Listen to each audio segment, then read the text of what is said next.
So దీనివల్ల ఆ, China domination south ఏషియాలో పెరుగుతుంది కాబట్టి అమెరికా ఇటు పాకిస్తాన్తోనూ స్నేహం చేస్తుంది, ఇటు ఇండియాతో కూడా ఈక్వల్గా స్నేహం చేయాల్సిన అవసరం అమెరికాకి ఏర్పడింది.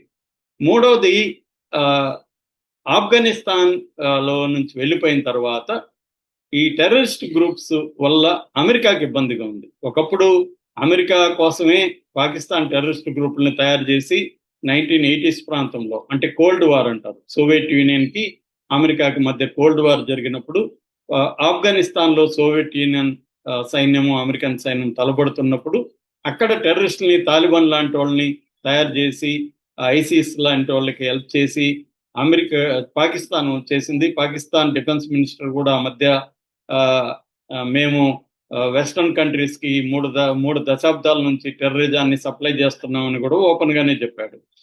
ఇప్పుడు అమెరికాకి ఇబ్బందిగా ఉంది ఈ టెర్రరిస్ట్ గ్రూపుల వల్ల. కాబట్టి దాని కౌంటర్ టెర్రరిజం గురించి కూడా పాకిస్తాన్తో మాట్లాడాల్సిన అవసరం ఉంది. సో రెండవది ట్రేడ్ కూడా ఉంది. ట్రేడ్ మనకి ఇండియాకి అతిపెద్ద మనం ఎక్స్పోర్ట్ చేసే అతిపెద్ద దేశం అమెరికానే. అలాగే పాకిస్తాన్కి కూడా 21.5% పాకిస్తాన్ టోటల్ ఎక్స్పోర్ట్స్ లో అమెరికాకే 21.5% ఎక్స్పోర్ట్లు అమెరికాకే వెళ్తాయి. సో అందువల్ల ట్రేడ్ ఉంది, జియో పాలిటిక్స్ లో ఇంపార్టెన్స్ ఉంది పాకిస్తాన్కి. అలాగే చైనాని కంట్రోల్ చేయాలంటే సౌత్ ఈస్ట్ ఏషియాలో పట్టు కోసం పాకిస్తాన్ అవసరం అమెరికాకు ఉంది. అట్లాగే ఇండియాను కూడా ఎంతో కొంత తన కంట్రోల్లో పెట్టుకోవాలంటే పాకిస్తాన్ అనేది ఇండియాకు భూతంగా ఉన్నంత వరకు ఇండియా అమెరికాతో బుద్ధిగా ఉంటుంది. సో ఈ ప్రయోజనాల దృష్ట్యా అమెరికా ఏం చేస్తుందంటే పాకిస్తాన్కి ఇంపార్టెన్స్ ఇస్తుంది. మరి పాకిస్తాన్కి ఏంటి లాభం అన్నప్పుడు, పాకిస్తాన్కి వెస్ట్రన్ ఇన్వెస్ట్మెంట్ ని అట్రాక్ట్ చేయాల్సిన అవసరం పాకిస్తాన్కి ఉంది. ఎందుకంటే చైనానే ఇప్పుడు ఎక్కువగా ఇన్వెస్ట్ చేస్తుంది. ఇందాక చెప్పినట్టుగా $70 బిలియన్ ఇన్వెస్ట్ చేస్తుంది. ఒక $30 బిలియన్ చైనా పాకిస్తాన్కి అప్పిచ్చింది. ఒక్క చైనా మీదే డిపెండ్ అయితే చైనా కంట్రోల్లోకి పాకిస్తాన్ వెళ్ళిపోతుంది, ఒక శాటిలైట్ స్టేట్ లాగా అయిపోతుంది. అది అవ్వకూడదంటే చైనాను కూడా చెక్స్ అండ్ బ్యాలెన్స్ లో పెట్టాలంటే వెస్ట్రన్ కంట్రీస్ ఇన్వెస్ట్మెంట్లు పాకిస్తాన్లోకి కావాలి. అందుకనే మనకు చూస్తే IMF ఇప్పటి వరకు 25 సార్లు బెయిల్అవుట్ ప్యాకేజీ ప్రకటించింది. IMF అంటే నథింగ్ బట్ అమెరికాని. అట్లాగే మొన్ననే $30 బిలియన్ లోను వరల్డ్ బ్యాంక్ కూడా పాకిస్తాన్కి శాంక్షన్ చేసింది. సో ఈ లోన్ల మీద బతకాలని పరిస్థితి ఉంది కాబట్టి కేవలం చైనా మీదనే డిపెండ్ అయితే పాకిస్తాన్కి ఇబ్బంది. కాబట్టి అమెరికా లాంటి దేశాలతో అది మంచిగా ఉండాల్సిన అవసరం ఉంది.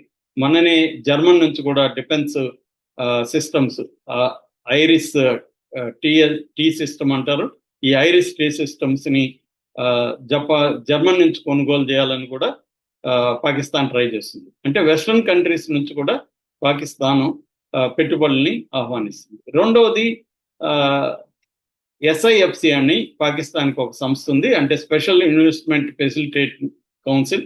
దీని ద్వారా అమెరికాలో ఉండే పాకిస్తానీ డయాస్పోరా అంటారు, పాకిస్తాన్ పెట్టుబడిదారులు కావచ్చు, NRIs కావచ్చు, లేదు ముస్లిం NRIs కావచ్చు, లేదు ఇండివిజువల్ గా అమెరికాలో ఉండే కంపెనీస్ కావచ్చు, వీటన్నిటిని అట్రాక్ట్ చేయాల్సిన అవసరం కూడా పాకిస్తాన్కి ఉంది. ఇక మూడవది కాశ్మీర్ ఇష్యూ ఇండియాతో డీల్ చేయాలంటే అమెరికా అండ కావాలి. అమెరికా ఏం చెప్తుందంటే మీ ఇద్దరి మధ్య నేను మధ్యవర్తిత్వం ఇస్తానంటుంది. పాకిస్తాన్కి అది కావాలి.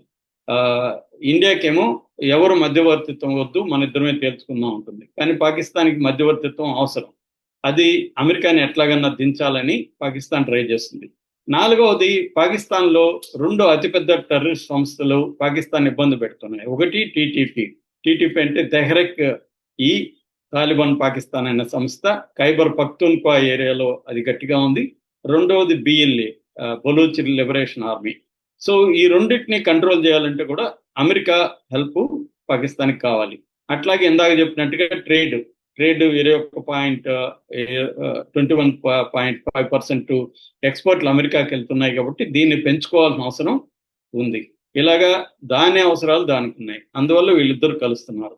ఇండియా దీని పట్ల కోపంగా ఉండదు, ఇబ్బంది ఇండియాకి. ఎందుకంటే పాకిస్తాన్ స్ట్రెంగ్త్ అయ్యే కొద్దీ ఇండియాని అస్థిరపరచడానికి, ఇండియాలో టెర్రరిస్ట్ యాక్టివిటీలు పెంచడానికి పాకిస్తాన్ దుస్సాహసం చేస్తూనే ఉంటుంది.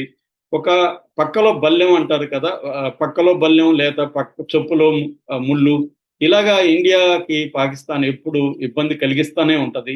ఇది అమెరికా ఇప్పుడు మనకంటే పాకిస్తాన్‌తోనే క్లోజ్‌గా ఉందా అన్న ఇది మన ప్రపంచానికి కూడా వెళ్తూ ఉంది.